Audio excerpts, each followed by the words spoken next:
Muntik nga bang madulas si Mr. Beast na sabihin kung ano ang sikretong nakatago sa Antarctica? Have you ever been to Antarctica? Do you believe in the ice wall? Well, Yeah, he saw it too. I can't say on stream. No way. But Let's just say you always need someone with you when you're in Antarctica.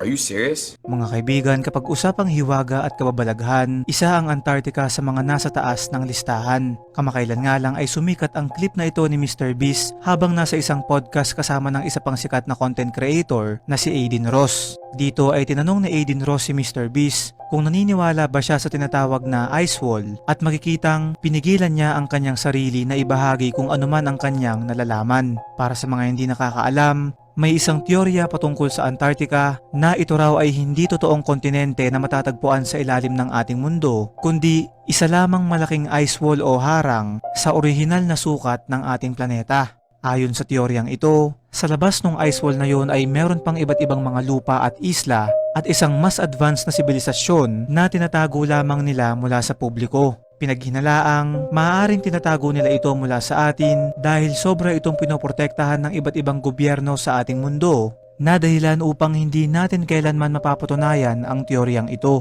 Ang nakikita nyo ngayon ay isang halimbawa ng mapa na ginawa ng mga conspiracy theorists noong 1600 na tinatawag nilang Beyond the Ice Wall. Sinabi ko na rin sa iba kong mga video na noong 1946, ang pilotong si Admiral Richard Byrd kasama ng kanyang team ay lumipad patungong Antarctica para sa isang military operation at dito ay sinabi niya na meron daw silang natagpuang isang lagusan dun sa Antarctica na papunta sa isang panibago at misteryosong lugar.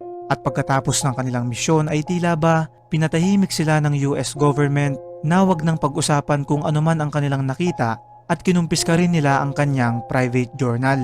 Pero syempre kung iisipin ay tunog imposible ang bagay na to na may mga nagsasabi ring baka raw nagbibiro lamang si Mr. Beast sa kanyang mga naging aksyon at hindi na dapat ginagawang big deal. Ayon naman sa ilan ay dahil daw sa tagumpay at yamang naabot ni Mr. Beast ay maaaring kabilang na siya sa mga tinatawag na elite at makapangyarihang tao sa ating mundo na nakakaalam sa mga classified na dokumento at mga sikreto patungkol sa ating planeta. Kaya naman ang teoryang ito ay mananatili pa ring isang hiwaga sa ating lahat.